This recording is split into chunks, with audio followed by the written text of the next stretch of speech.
Listen, I get it. Everybody wants to live in a four-season climate. That is until you actually live in a four-season climate and have to use your own floor mats to get yourself out of the snow. Yes, that did actually happen to me, which gave me the grand idea of talking about some of the biggest inconveniences of living in the inland Northwest. This one is personal, so let's get right to it.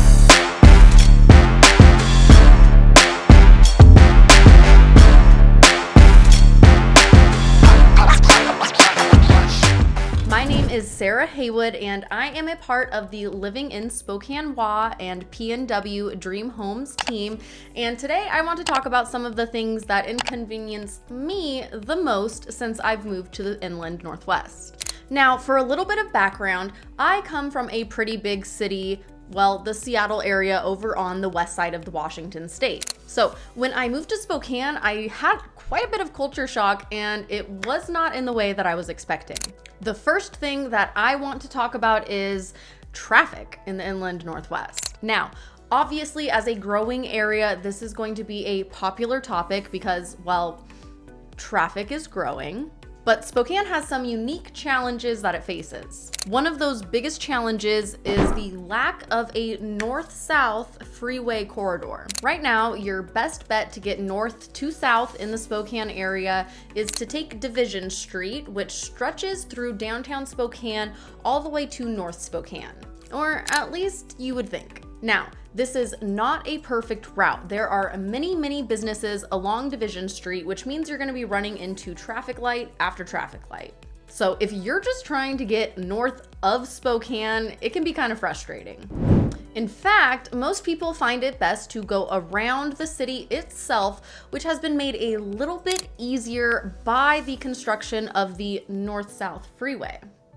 At least in part. Now, this is kind of a running joke in Spokane. The north-south freeway has been in talks since the late 1940s, but there really hasn't been much progress until the last 5 years. Now, the recent progress has been an absolute godsend. We have at least 7 miles of drivable freeway, and yet still there is quite a bit of traffic around the Spokane area, which is partly to blame for the fact that the north-south freeway is not connected to I-90, our east-west freeway, which means that all the traffic that is trying to go north-south has to actually go through the city itself, which has definitely contributed to the locals' hate of traffic. Now, if you lived in Spokane prior to COVID in 2020, you're probably very familiar with driving around in a city easily without traffic, getting anywhere in pretty much 10 to 15 minutes, but it's not quite like that anymore.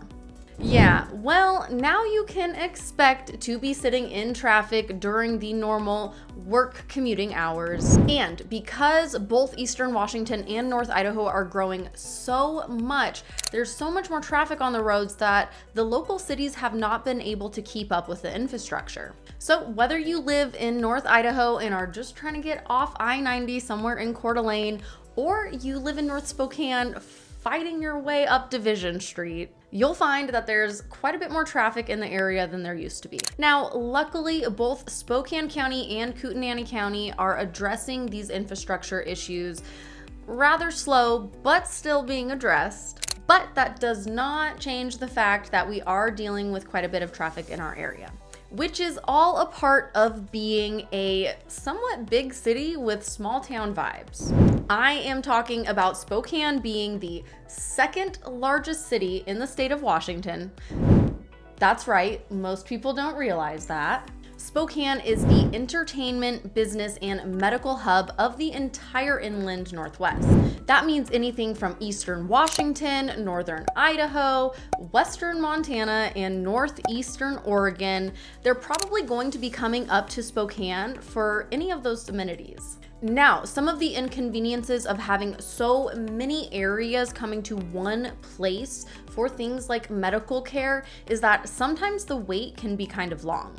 Spokane is the region's access to world-class medical care. And even though there are 5 major hospitals in the area, some patients may find that it can take a little while to get in to see specialists. Now, the good news is that Spokane's medical industry is expanding. In fact, they're projected to grow over $2 billion in the next 10 years, with plenty of jobs coming along with that.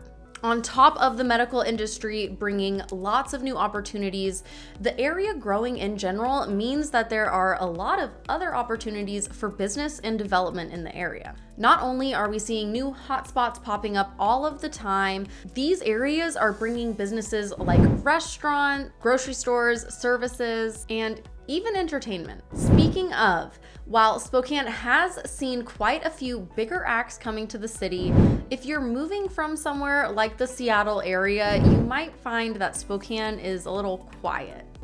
Now, this is one of those things that is pleasantly surprising yet disappointing. You'll find that a lot of the larger acts that come through the Spokane area tend to happen on weekdays or Sundays, which if you're looking for a night out on the town, that's not the most convenient. But hey, they're still coming through. Just ask my boyfriend. I keep on dragging him to things. Even though we have seen bigger entertainment acts come through in recent years, you'll still find that you probably need to drive to a city like Seattle or Portland to see most major artists. But what is nice is that when those artists do come through, you'll usually find tickets are a lot cheaper than an area like Seattle. That's because Spokane enjoys a cost of living that's around 30% lower than the Seattle area. Now, if you're finding that you're not quite being entertained by the local entertainment venues, I can assure you there is lots to do because Spokane is a 4-season climate. But I want to tell you why that's inconvenient. Listen, I thought I had a lot of clothes before I moved to the Spokane area, but I was naive. See, I moved from Western Washington, where realistically there's like 2.5 seasons. Well, let me tell you, Spokane is a real 4-season climate. That means like 4 different looks every single year. Oh my God, it's too much work. You gotta have your snow nails. Okay, but seriously, being in a 4-season climate can be fun until it is not. Just ask any local about the snowpocalypse of 2008. That's when Spokane saw record snowfall and had like the most dramatic winter of all time. Now, summer and winter do tend to be the longest seasons in the inland Northwest, and honestly, both seasons can be a little extreme. You'll often find summertime in Spokane means long stretches of weather over 100 degrees. That's great and all if you can be out on the lake all day, but in reality, it poses a very real threat as we deal with a 5th season known as the smoke season. That's when wildfires happen, y'all.